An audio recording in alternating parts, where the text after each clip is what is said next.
අයිබෝන් Apex Law අපේ YouTube channel එක Apex Law School අපේ Facebook page එක මේ දෙකත් එක්ක එකතු වෙලා හිටපු ඔයගොල්ලන් දන්නවා අපි කතා කරා ලංකාවේ නීති මූලාශ්‍ර කියන්නේ මොනවද කියලා. ඒ වගේම ඔයගොල්ලන් මේ වෙනකොට දන්නවා අපේ රටේ තියෙන අධිකරණ දූරාවලිය. ඉතින් අද අපි කතා කරන්න යන්නේ අයිතිවාසිකම් ගැන. මොනවද අයිතිවාසිකම් කියන්නේ? අපි මිනිස්සෙක් ලෙස උපත ලැබීම නිසාම අපිට හිමි වෙන අයිතිවාසිකම් තියෙනවා. ඒ වගේම තමයි අපිට අපි දෙමාපියන්ගෙන් ලැබෙන අයිතිවාසිකම් තියෙනවා. ඒ වගේම තමයි රටක පුරවැසියෙක් වීම නිසා අපි භුක්ති විඳින අයිතිවාසිකම් තියෙනවා. ඉතින් මේ අයිතිවාසිකම් මොනවද කියලා කතා කරන්න අපිත් එක්ක අද එකතු වෙනවා නීති ශිෂ්‍ය ඩිලානි විජේකෝන්. ඩිලානි විජේකෝන් මොනවද මේ අයිතිවාසිකම් කියන්නේ? ඔව්. රජිත් කිව්වා වගේම අපි අද මානව අයිතිවාසිකම් පිළිබඳ තමයි කතා කරන්නේ. මානව අයිතිවාසිකම් ගැන ඉස්සෙල්ලාම කතා කරේ අපේ ආගම් ඉගැන්වීම් තුල. බුද්ධ ආගම ගත්තත්, කතෝලික ආගම, ක්‍රිස්තියානි ආගම, හින්දු ආගම මේ හැම ආචාර්යවරයෙක්ම මේ මානව අයිතිවාසිකම් ගැන කතා කරලා තියෙනවා. මානව අයිතිවාසිකමක් කියලා කියන්නේ මිනිසෙක් විදිහට ඉපදුන නිසාම අපිට හිමි වෙන අයිතිවාසිකම්.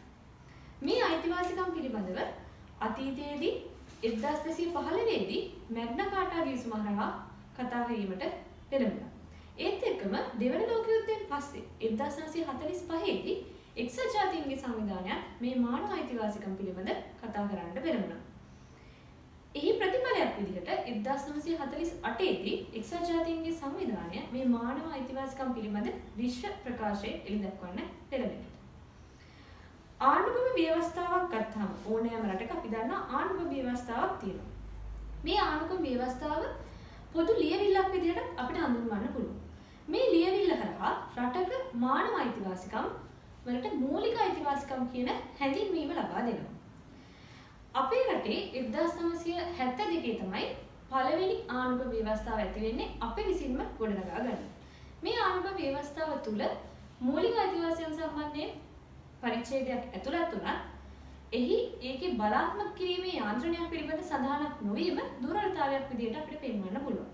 මේ දුර්වලතාවයන් සියල්ල මග අරගෙන 1978 දී අපේ ආණ්ඩුක්‍රම ව්‍යවස්ථාව තුළ මූලික අයිතිවාසිකම් පිළිබඳ සඳහනක් සිද්ධ වෙලා දිනවා. ඒත් එක්කම බලාත්මක කිරීමේ යාන්ත්‍රණය පිළිබඳව පැහැදිලි සටහනක් සිද්ධ වෙලා තියෙනවා. එතකොට අපි බැලුවොත් 1978 ආණ්ඩුක්‍රම ව්‍යවස්ථාවේ 10 වෙනි ව්‍යවස්ථාවේ සිට 17 වෙනි ව්‍යවස්ථාව දක්වා මේ මූලික අයිතිවාසිකම් පිළිබඳ සටහන් කිරීම කරගෙන යනවා. ලංකාව ගත්තාම බහු ජාතික බහු ආගමික රටක් කියන එක අපි හැමෝම දන්නවා. එතකොට මේ අයිතිවාසිකම් තුළ මේගොල්ලෝ හැම වෙලේම උත්සාහ කරනවා ආගමික නිදහස, භාෂා නිදහස, මේ ආදී වූ අයිතිවාසිකම්, ඒ වගේම අත්අඩංගුවට ගැනීම, මේ ආදී වූ දේවල් මේ හැම දෙයක් ගැනම මේගොල්ලෝ කතා කරනවා. ඒත් එක්කම වැදගත්ම සාධකය වෙන්නේ මේ ආණ්ඩුක්‍රම ව්‍යවස්ථාව තුළ 17 වෙනි ව්‍යවස්ථාව සහ 126 වෙනි ව්‍යවස්ථාව තුළ මේ බලාත්මක කිරීමේ යාන්ත්‍රණය කියන පිළිබඳ මේගොල්ලෝ කතා කරන්න පෙළඹිලා තියෙනවා. මෙහිදී 17 වෙනි ව්‍යවස්ථාව තුළ කිසියම් පුද්ගලයෙකුගේ මූලික අයිතිවාසිකම් කඩ වුණාම ඒ පුද්ගලයාට හැකියාවක් තියෙනවා ශ්‍රේෂ්ඨාධිකරණය හරහා ඒ මූලික අයිතිවාසිකම් කඩවීම පිළිබඳ සාධාරණත්වයක් අපේක්ෂා කරනවා. ඒ වගේම 126 වෙනි ව්‍යවස්ථාව තුළ සඳහන් කරලා තියෙනවා මේ මූලික අයිතිවාසිකමක් කඩවීම එහෙම නැත්නම් ඒ කඩවීමට ආසන්නම හේතුවකට ලක්ව අවස්ථාවක එහි සාධාරණත්වයක් ඉල්ලගෙන යන පුද්ගලයාට දෙන්න පුළුවන් අවසානම තීරණය දීමේ උත්තරීතර බලය තියෙන්නේ ශ්‍රේෂ්ඨාධිකරණයට කියලා. අපි දන්නවා ශ්‍රේෂ්ඨාධිකරණය කියලා කියන්නේ ලංකාවේ අධිකරණ පද්ධතිය තුල තිබෙන ඉහළම අධිකරණ. එතකොට මේ 126 හා 17 ව්‍යවස්ථා තුල තවදුරටත් සඳහන් කරනවා මේ මූලික අයිතිවාසිකමක් කඩවෙච්ච පුද්ගලයෙක් කොහොමද කටයුතු කරන්න ඕනේ කියලා. මූලික අයිතිවාසිකමක් කඩවෙච්ච පුද්ගලයෙක් ඒ මූලික අයිතිවාසිකම් කඩවීම පිළිබඳ අධිකරණයට තමා විසින්ම ඉදිරිපත් වීමේ හැකියාවක් තියෙනවා. එහෙම නැත්නම් ඔහුට පුළුවන් නීතිඥවරයෙකු මාර්ගයෙන් මේ අධිකරණයට තමන්ගේ අයිතිවාසිකම් කඩවීම පිළිබඳ සඳහන් කරන්න. ඒත් එක්කම අතීතයේ ඉඳන් පැවතිච්ච තවත් එක් ක්‍රමයක් තියෙනවා. ඒකට අපි ඉංග්‍රීසියෙන් කියනවා next of kin කියලා. ඒ කියන්නේ ළඟම ඥාතිය කරා මේ පෙත්සම ඉදිරිපත් කරන්නත් පුළුවන්. ඊළඟට අපිට ප්‍රශ්නයක් නැගෙනවා මේ මූලික අයිතිවාසිකමක් කඩ වුණාම කොච්චර කාලයක් අපිට තියෙනවද කියලා. ඒ කියන්නේ ඒ අයිතිවාසිකම් කඩවීම සම්බන්ධයෙන් සාධාරණත්වයක් ඉෂ්ට කරගන්න අධිකරණය වෙත යන්න අපිට කොච්චර කාලයක් තියෙනවද කියලා.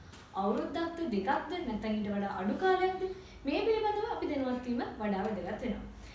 අධිකරණයෙන් සාධාරණත්වයක් ඉල්ලගෙන යන පුද්ගලයෙක්ට 126 ව්‍යවස්ථාවේ කියලා තියෙනවා මේ මූලික අයිතිවාසිකමක් කඩ වෙලා මාසයක් වගේ කාලයක් ඇතුළත මේ අයිතිවාසිකම් පිළිබඳ කඩවීම දැක්විය යුතුයි ශ්‍රේෂ්ඨ අධිකරණයට කියලා. එහිදී අධිකරණ පද්ධතිය බලාපොරොත්තු වෙනවා මේ රටේ ජනතාව තුළ මේ අධිකරණ පද්ධතිය සම්බන්ධයෙන් තියෙන විශ්වාසය වැඩි දියුණු කරන්න, අධිකරණ පද්ධතියේ නඩු කටයුතු සම්බන්ධයෙන් රටේ ජනතාවගේ එකතු වීම බලාපොරොත්තු වෙනවා. මේ දෙක තමයි මේ කාල සීමා පැනවීමේ අරමුණ හරහා මේගොල්ලෝ බලාපොරොත්තු වෙන්නේ. ඒත් එක්කම අපි දැනගත යුතු තවත් කාරණාවක් තියෙනවා. ඒ තමයි අපේ ආණ්ඩුක්‍රම ව්‍යවස්ථාවේ 15 වෙනි ව්‍යවස්ථාවේ මේ සියලුම මූලික අයිතිවාසිකම් හැම එකකටම තියෙන සීමා කිරීම සම්බන්ධයෙන් සඳහන් කරලා තියෙනවා. මේ සීමා කිරීම යටතේ මේ බලාත්මක කිරීමේ යාන්ත්‍රණය යටතේ කඩවෙන අපේ අයිතිවාසිකම් සම්බන්ධයෙන් කුමන ආයතනයකට අපි පැමිණිලි ඉදිරිපත් කරන්න ඕන කියන එක පිළිබඳ අපි පොඩ්ඩක් අවධානය යොමු කරමු. එහිදී සඳහන් වෙනවා ශ්‍රේෂ්ඨ අධිකරණය රටේ තියෙන ඉහළම අධිකරණය. මේ වෙත කෙනෙක්ට තමන්ගේ පැමිණිල්ල අරන් යන්න පුළුවන්. ඒත් එක්කම මානවිකම් කොමිෂන් සභාව වෙත කෙනෙක්ගේ පැමිණිලි ඉදිරිපත් කිරීමේ හැකියාවක් තියෙනවා. ඒ අරුණම අපි දන්න අතීතයේ හිටපු කෙනෙක් තමයි දුක් ගන්නාරාල කියලා කියන්නේ. නීතිමය වචන මාලාවේදී අපි අඳුනනවා ඔම්බුඩ්ස්මන්වරයෙක් කියලා. මේ ඔම්බුඩ්ස්මන්වරයෙක් වෙත තමන්ගේ පැමිණිල්ල ඉදිරිපත් කිරීමේ හැකියාවක් මේ මූලික අයිතිවාසිකම් කඩවෙච්ච පුද්ගලයෙක්ට තියෙනවා. ඉතින් අවසාන වශයෙන් මම කියන්න කැමති මේ අපි කතා කරපු මූලික අයිතිවාසිකම් මානව අයිතිවාසිකම් යටතේ අපේ ආණ්ඩුක්‍රම ව්‍යවස්ථාවේ තියෙන එක් දුර්වලතාවයක් විදිහට අපේ ජීවත් වීමේ අයිතිය කියන අයිතිවාසිකම සුරක්ෂිත වෙන්නේ නැහැ කියලා මම සඳහන් කරන්න කැමතියි. ඉතින් අපි හිතනවා මේ වීඩියෝ එක හරහා ඔයගොල්ලෝ අපේ මානව අයිතිවාසිකම් මූලික අයිතිවාසිකම් පිළිබඳ හොඳ අවබෝධයක් ලබා ගන්න ඇති කියලා. ස්තුතියි දිලානි. ඉතින් අද අපි කතා කරා මානව අයිතිවාසිකම් කියන්නේ මොනවද? මූලික අයිතිවාසිකම් කියන්නේ මොනවද? ඒ වගේම තමයි අපේ රටේ ආණ්ඩුක්‍රම ව්‍යවස්ථාවෙන් මේ මූලික අයිතිවාසිකම් සුරක්ෂිත කරලා තියෙන්නේ කොහොමද කියලා අද අපි කතා කරා. ඉතින් අපි ඊළඟ දවසේ මේ වගේ වැදගත් නීති කරුණක් පිළිබඳව ඔබව දැනුවත් කරන්න බලාපොරොත්තු වෙනවා. අපේ YouTube channel එක Apex Law. ඒ වගේම තමයි අපේ Facebook පිටුව Apex Law School. රැඳී සිටින අපිත් එක්ක අපිව like කරන්න, subscribe කරන්න අපිව